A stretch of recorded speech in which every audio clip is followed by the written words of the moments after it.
오늘은 우리가 사도 바울이 비시디아 안디옥의 유대 회당에서 행한 설교의 내용을 살펴보고 마무리하는 그 내용입니다. 그 설교 도입부의 내용은 한 나라와 민족과 개인을 세우기도 하고 폐하시기도 하는 역사의 주관자이신 하나님께서 오늘 죄와 사망으로부터 인간을 구원하기 위한 구원자로 당신의 독생자이신 예수님을 이 땅에 보내주셨다라는 것입니다. 본론은 예수님의 고난과 부활에 대한 내용이었습니다. 예수님으로 인해 자신들의 종교적인 기득권이 위축될 것을 우려한 유대교 지도자들은 유대 민중을 선동하여서 빌라도 총독에게 예수님을 사형에 처하도록 압력을 넣었습니다. 자칫 밀란이 일어날 것을 우려한 빌라도 총독은 예수님의 무죄를 알면서도 예수님께 사형을 선고했고 죄 없는 예수님께서는 십자가에 못 박혀 운명하셨습니다. 사람들은 운명하신 예수님의 시신을 바위 동굴 무덤 속에 안치했지만 그러나 그것은 끝이 아니라 새로운 시작이었습니다. 하나님께서 시신이 된 예수님을 시신 상태에서 다시 살리신 것입니다. 그리고 바울의 선교는 결론에 이르러 예수님의 부활을 썩음을 당하지 않으신 것으로 정의하셨습니다. 거룩하신 하나님 앞에서 모든 인간은 죄인이고 죄의 싹은 죽음이며 죽음은 썩어져 형체도 없이 사라져 버리는 것입니다. 그래서 온 이스라엘 백성이 흠모하고 닮기를 원하던 그 위대한 신앙의 영웅 다윗마저도 인간의 구원자일 수는 없었습니다. 그 역시 죄인이었기에 썩어져 형체도 없이 사라져 버렸기 때문입니다. 그러나 예수님께서는 영원히 썩음을 당하지 않으셨음을 믿습니다. 영원히 썩음을 당하지 않으셨다는 것은 썩음을 초래하는 죽음을 영원히 이기셨다는 말이요, 죽음을 영원히 이기셨다는 것은 죄의 싹은 죽음이었기에 죽음의 원인인 죄의 권세를 영원히 이기셨다는 뜻입니다. 그래서 영원히 썩음을 당하지 않으신 예수님만 죄의 싹인 죽음과 썩음에서 벗어나는 죄사함을 주실 수 있는 분이 되시는 것입니다. 그뿐 아닙니다. 모세의 율법 안에서는 그 누구도 의롭다 하심을 받을 수가 없었습니다. 하나님 앞에서 의롭다는 것은 하나님 보시기에 일말의 죄도 없다는 것인데, 죄가 없다는 것은 죽지 않는다는 것이요, 죽지 않는다는 것은 썩음을 당하지 않는다는 말입니다.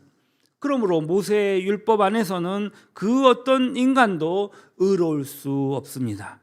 타락한 인간은 스스로 율법을 지킬 능력을 지니지 못했기에 율법 안에서는 모든 인간이 죄인으로 죽어 썩음을 당할 수밖에 없었습니다. 그러나 영원히 썩음을 당하지 않으신 예수님께서는 하나님 앞에서 완전한 의인이십니다. 예수님께서 썩음을 당하지 않으셨다는 것은 하나님 보시기에 예수님께서는 죄가 없음을 의미하기 때문입니다. 따라서 오늘 누구든지 예수 그리스도 안에 있으면 그 자신은 여전히 죄인이지만 영원히 썩음을 당하지 않으신 예수 그리스도의 완전한 의를 힘입어 하나님으로부터 의롭다고 인정을 받게 되는 것입니다. 예수님께서 우리를 위한 온전한 구원자 되신다는 것은 이처럼 예수님께서 영원히 썩음을 당하지 않으셨기 때문입니다. 예수님께서 영원히 썩음을 당하지 않으셨기에 비록 우리의 코끝에서 호흡이 멎고 우리의 육체가 서서히 썩어지며 결국에는 문드러져도 우리의 영혼은 예수님 안에서 영원히 살 수 있는 것입니다. 예수님께서 영원히 썩음을 당하지 않으셨기에 우리가 마지막 날에 영원히 썩지 않을 신령한 몸을 주님 안에서 다시 입을 수 있음을 믿으시기 바랍니다. 오늘 예수님께서 영원히 썩음을 당하지 않으셨기에 주님을 위해 살려는 우리의 거룩한 뜻 역시 그대로 썩지 않고 오늘 시간과 공간을 초월하여서 오늘 주님이 주신 주님의 방법으로 이 땅의 역사 속에서 반드시 이루어짐을 믿습니다. 우리가 살든지 죽든지 오직 예수 안에 거해야만 함은 예수님만 영원히 썩음을 당하지 않으신 우리의 유일한 구원자이시기 때문임을 믿습니다. 오늘 바울의 설교는 마침내 다음과 같이 대단원의 막을 내리고 있습니다. 40절로 41절 말씀입니다. 40절로 41절 말씀. 그런즉 너희는 선지자들을 통하여 말씀하신 것이 너희에게 미칠까 삼가라. 이랬을 때 보라, 멸시하는 사람들아, 너희는 놀라고 망하라. 내가 너희 때를 당하여 한 일을 행할 것이니 사람이 너희에게 이뤄줄지라도 도무지 믿지 못할 일이라 하였느니라 하니라. 이 말씀은 사실 구약 성경에 있는 하박국 1장 5절을 인용한 말씀입니다. 그와 같이 멸망하지 않도록 조심하라고 경고로 자신의 설교를 끝맺었습니다. 오늘 하나님의 선지자 하박국은 바벨로니아 제국에 의해서 예루살렘이 멸망당하기 직전에 활동했던 그러한 선지자였습니다. 당시 유대인들은 하나님을 등지고 살았습니다. 겉으로는 예배를 드리고 겉으로는 제사를 드렸지만 그들은 하나님과 관계없이 살았던 것입니다. 오늘 하나님의 공의는 하나님을 믿는다는 사람에 의해서 짓밟혔고 악과 불의가 온 세상을 지배했습니다. 하나님의 말씀을 쫓아 산다는 것이 아무런 의미도 없는 것처럼 보였습니다. 선지자들이 하나님의 심판을 외쳐도 아무도 귀를 기울여 들으려고도 믿으려고도 하지 않았습니다. 그러나 하나님께서는 하박국 선지자를 통하여서 머지않아 예루살렘에 멸망할 것을 분명히 밝히셨던 것입니다. 그리고 하나님의 그 말씀은 주전 586년 바벨로니아 제국에 의해서 예루살렘이 멸망당함으로 인류 역사 속에 성취되었던 것입니다.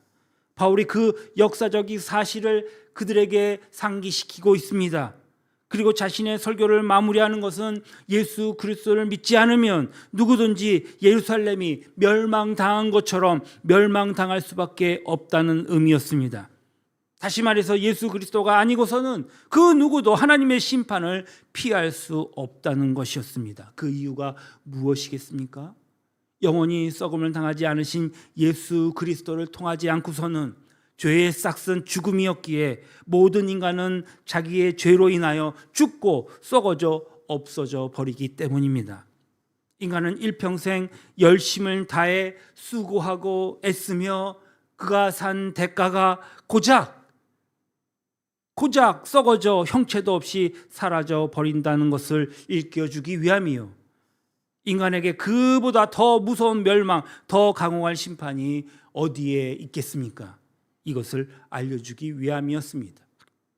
그러므로 바울의 설교가 하박국 5장 5절에 인용한 것으로 끝나는 것은 예수님의 부활을 영원히 썩음을 당하지 않는 것으로 정의한 바울의 결론에 더없이 적합한 끝맺음이었음을 오늘 우리는 알 수 있습니다. 42절 말씀입니다. 그들이 나갈 새 사람들이 청하되 다음 안식일에도 이 말씀을 하라 하더라. 설교를 끝낸 바울이 바나바와 함께 유대인 회당을 나가려는데 사람들이 바울에게 말합니다. 그를 붙잡고 그 다음 주 안식일에도 영원히 썩음을 당하지 않으신 예수님에 대해서 설교해 줄 것을 요청하고 있는 것입니다. 평생 처음 듣는 복음의 생명력이 그들을 사로잡았던 것입니다. 오늘 43절에 회당의 모임이 끝난 후에 유대인들과 유대교에 입교한 경고한 사람들이 많이 바울과 바나바를 따르니 두 사도가 더불어 말하고 뭐라고 얘기합니까? 항상 하나님의 은혜 가운데 있으라 권하니라. 회당의 모임이 완전히 이제 끝났습니다. 완전히 파했음에도 많은 사람들이 여전히 유대교인들과 유대교에 입교한 많은 이방인들이 흩어지지 않고 바울과 바나바를 뒤쫓습니다. 바울과 바나바는 그들과 함께 이야기를 나눈 뒤에 그들과 헤어지면서 이제 항상 하나님의 은혜 가운데 있으라고 권하고 있습니다. 항상 하나님의 은혜 가운데 있으라. 바울의 이 짧은 말 속에는 복음의 진수가 담겨져 있습니다. 하나님의 은혜에 속해 있으라는 말은 지금 하나님의 은혜가 너에게 임해 계신다는 의미입니다. 하나님의 은혜가 임하지 않았다면 하나님의 은혜 안에 있으라는 말 자체가 불가능하지 않겠습니까? 하나님의 은혜가 이미 임해 계심으로 하나님의 그 은혜에서 벗어나는 어리석음을 범치 말라는 것 아니겠습니까? 그들에게 이미 임한 하나님의 은혜는 대체 어떤 은혜였습니까? 영원히 썩음을 당하지 않으신 예수 그리스도 안에서 죄의 사함을 얻고 하나님의 의로운 자녀로 되어 이제 영육간에 영원히 썩지 않는 영원한 생명을 얻는 영원한 구원의 은혜였습니다. 오늘 비시디아 안디옥 사람들이 그 은혜를 먼저 알고 하나님께 간구했기에 그 은혜가 그들에게 주어졌습니까? 아닙니다. 그때까지 그들은 예수의 옛자도 몰랐습니다. 그런데 하나님께서 그들에게 당신의 은혜를 일방적으로 베풀어 주셨습니다. 그 도구가 바울이었습니다. 그렇다면 하나님께서 바울을 통해 그들에게 은혜를 베푸신 과정은 어떠했습니까? 오늘 본문 시점에서 최소한 17년 전에 오늘 다메섹 도상에서 극적인 사건이 일어났습니다. 유대계에서 장래가 보장되었던 청년 바울이 예수 그리스도 안에 하나님께 사로잡힌 것이었습니다. 바울이 예수님께서 구원자이심을 먼저 알고 하나님의 은혜를 간구했기 때문이 아니었습니다.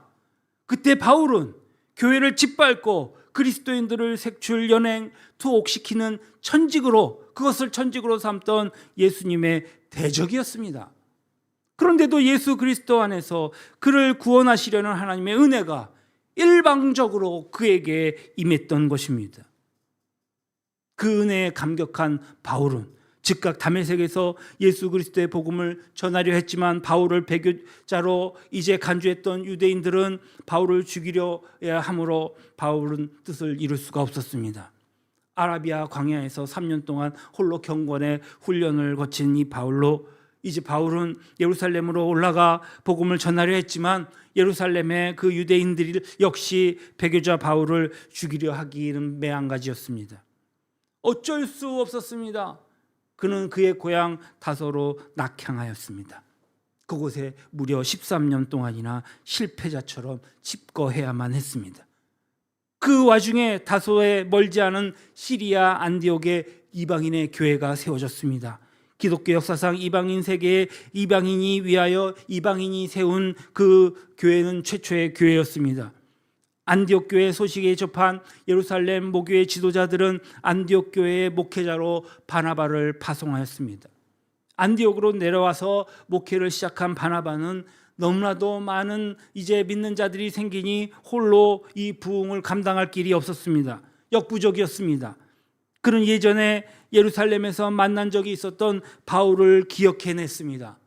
이제 다소의 집거 중인 이 바울을 찾아가서 그를 안디옥으로 청하여 그와 함께 안디옥 교회를 이끌게 되었던 것입니다. 1년이 지났을 때에 안디옥 교인들은 성령님의 뜻을 쫓아서 바울과 바나바 그리고 이방 세계를 위한 지도자로 이제 파송하기에 이릅니다. 선교사로 파송했습니다. 수행원 마가를 포함하여서 3명으로 구성된 이 전도팀의 리더는 처음에 바나바였습니다. 그러나 그들은 리더 전도자였던 그 구브로 섬을 관통하면서 그 전도자가 바나바에서 바울로 바뀌게 되었습니다. 구브로 섬에서 그 다음 행선지 밤빌리아 버가로 결정한 사람들은 이제 전도팀을 새로운 리더가 된 바울이었습니다. 배를 타고 버가에 도착하자마자 수행원이었던 마가가 자기의 집이 있는 예루살렘으로 돌아가 버렸고 바울은 풍토병에 그만 걸리고 말았습니다. 그러나 바울은 전도 여행을 포기하지 않았습니다.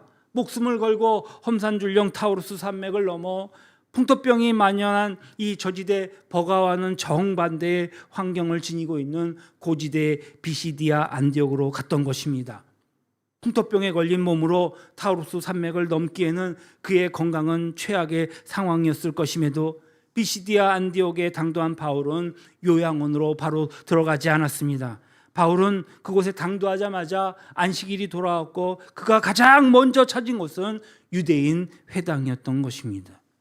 그리고 회당장의 요청으로 바울이 영원히 썩음을 당하지 않으신 예수 그리스도 안에서 정말 하나님께서 성취하신 이 구원의 은혜를 전함으로써 비로소 그곳 사람들이 하나님의 신비한 구원의 은혜를 접하게 됐던 것입니다. 오늘 본문을 시점으로 해서 최소한 지난 17년 동안 바울의 삶 속에서 단 한 가정만 다르게 전개되었다면, 이를테면 17년 전에 다메섹 도상에서 바울이 주님을 만나지 못했더라면, 회심한 바울이 다메섹과 예루살렘에서 복음을 전하려 했을 때 그곳 유대인들이 바울을 죽이려 하지 않아서 다메섹이나 이제 예루살렘에서 목회자로 정착했더라면, 바울이 13년 동안 직거했던 고향 다소에서 멀지 않은 시리아 안디옥 교회 목회자로 파송된 이 바나바가 홀로 안디옥 교회를 목회하기에 정말 역부족임을 알고서도 바울을 기억하지 못해서 다른 사람을 동역자로 청했더라면, 안디옥 교회가 최초의 전도팀을 판송하면서 바울이 다음 행선지를 결정하는 권한을 지닌 이제 전도팀의 리더로서 이제 바울이 결정하는 그 권적권이 없었더라면, 첫 전도자인 구브로 섬을 관통하면서 바울이 다음 행선지를 결정하는 권한을 지닌 전도팀에 이제 리더로 부상하지 않고 그 풍토병에 걸리지 않아서 구태여 타우루스 산맥을 넘을 필요가 없이 그냥 평지에서 복음을 전했더라면, 풍토병에 걸린 바울이 이 험산줄령 타우루스 산맥을 넘어가다가 기운이 다해 그냥 그 자리에서 죽어버렸더라면, 타우루스 산맥 넘었더라도 비시디아 안디옥을 제치어놓고 다른 도시로 갔다면, 오늘 비시디아 안디옥에서 유대인 회당을 찾아가서 이제 복음을 전하는 바울의 설교, 아니 그 회당장이 설교를 요청하지 않았다라면 하나님의 은혜는 비시디아 안디옥 사람들에게 결코 전해지지 못했을 것입니다. 바울이 그처럼 비시디아 안디옥을 찾아가지 않을 수 없도록 한치의 오차도 없이 바울의 삶을 주관하신 분은 두말할 것도 없이 하나님이셨습니다. 하나님께서 일찍이 비시디아 안디옥 사람들을 선택하셨던 것입니다. 그리고 당신이 작정하신 때에 미리 예비해 두신 바울을 도구 삼아 비시디아 안디옥 사람들에게 구원의 은혜를 베푸셨습니다. 하나님의 도구로 쓰임 받으면서 이제 하나님의 은혜가 자신을 통해 어떻게 비시디아 안디옥까지 전하게 되었는지 그 누구보다도 잘 아는 바울이었기에 그는 그곳 사람들에게 정말 중심을 다하여서 최선을 다하여서 하나님의 은혜 가운데 있으라고 권면하고 있는 것입니다. 그 은혜는 하나님께서 영원히 썩음을 당하지 않으신 예수 그리스도 안에서 성취하신 영원한 생명의 은혜, 영원한 구원의 은혜였던 것입니다. 그 은혜를 외면한다는 것은 썩어져 형체도 없이 사라져버리는 죽음의 길로 내닫는 어리석은 이제 짓인 것입니다. 그래서 바울은 간절한 심정으로 그들에게 전하고 있습니다. 이 은혜를 외면하지 말아라. 항상 하나님의 은혜 가운데 있으라. 항상 하나님의 은혜 가운데 있으라.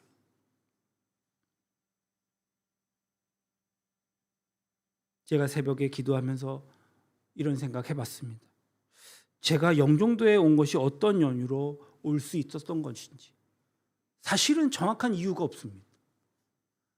제가 이제 부교육자 사역을 9년 동안 한 교회에서 하다가 이제 정식으로 사임하고 목회를 하려고 부평에서 이제 사임을 하고 그 일대를 아주 샅샅이 다 뒤져서 예배지를 찾았습니다.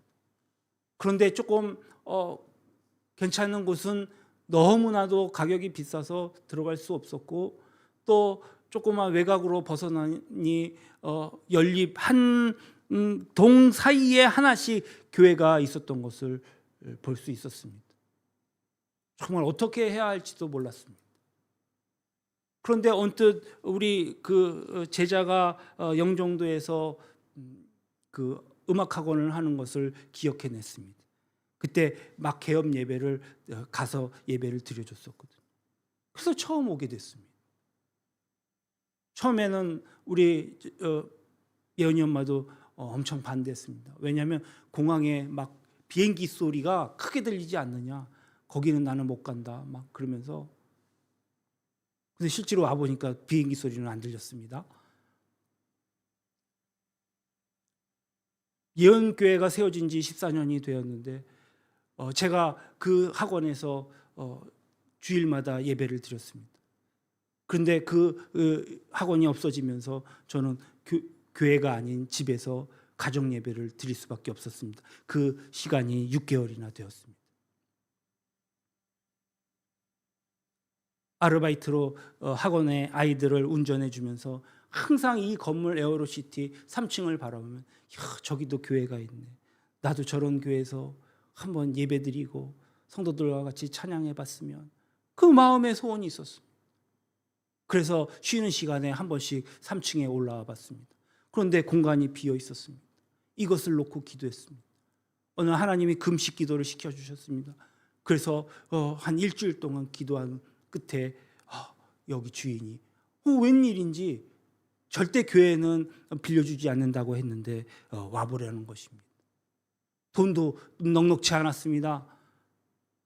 예은이 엄마가 대출한 돈, 또 제가 알바해서 또 강의를 한 번씩 나가서 이제 설교하고 받은 사례금을 모아서 그것으로 이제 간신히 그 보증금을 채웠습니다.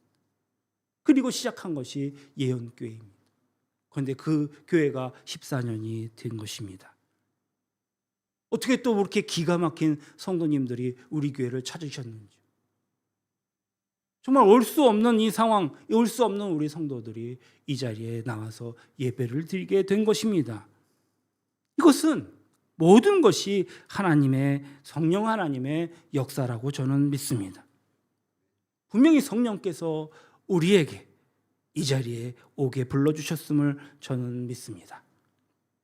그러나 우리가 잊지 말아야 할 것이 여기 있습니다. 신명기 9장 6절 말씀입니다.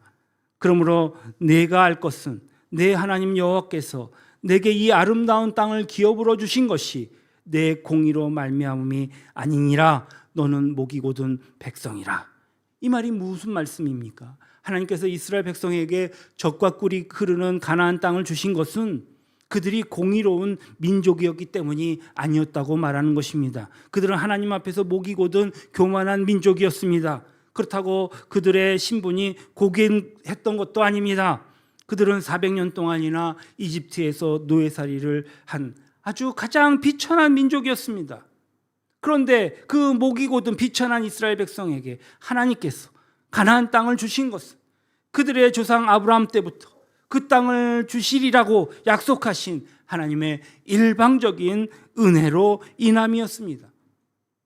하나님의 그 은혜 속에 자식도 없던 아브라함은 믿음의 조상이 된 것입니다.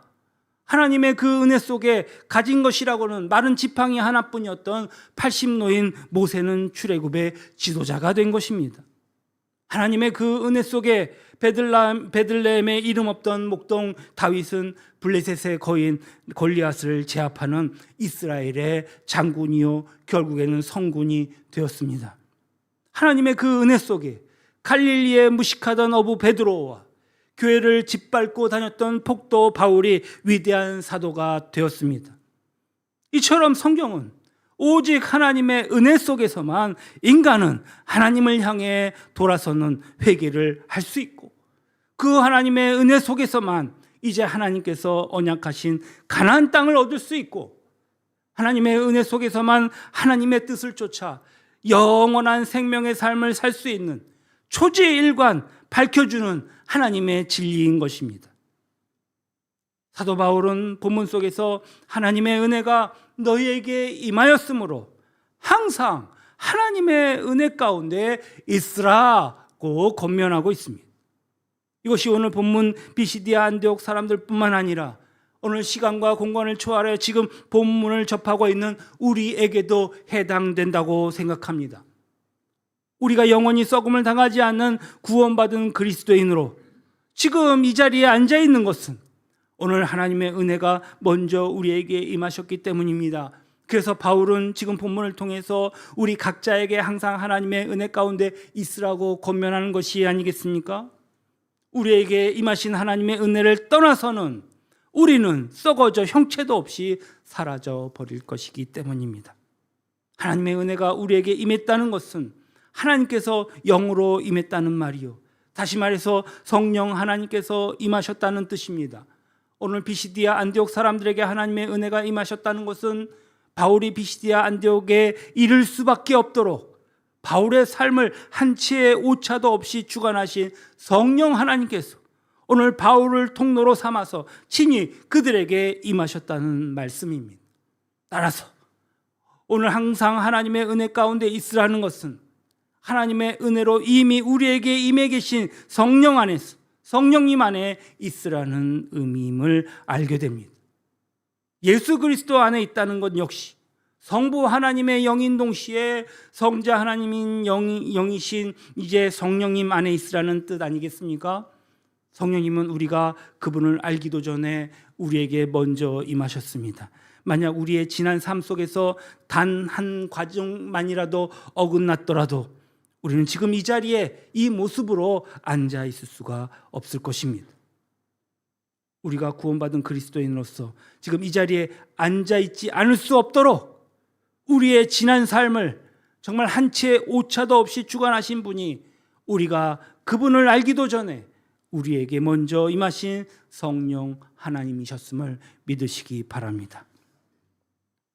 여러분, 이 사실을 정녕 믿는다면 성령님을 우리 안에 보내주신 하나님의 은혜 가운데 살아가십시다. 하나님께서 우리에게 보내주신 성령님의 빛 속에서 살아가는 것입니다. 오직 성령님의 빛 속에서만 우리는 영원히 썩지 않음을 당하신 예수 그리스도 그분을 이제 우리의 주님으로 섬기며 영원한 생명의 길을 쫓을 수가 있습니다. 그 성령님의 빛 속에서만 이제 우리의 생명도 우리의 뜻도 영원히 썩지 않을 수 있을 것입니다. 그 영원한 길을 비추시기 위해 성령께서 지금 우리에게 임해 계십니다. 오늘도 그 성령님을 의지하여 하루를 살아나가시는 저와 여러분 되시기를 주님의 이름으로 축원합니다. 기도하시겠습니다.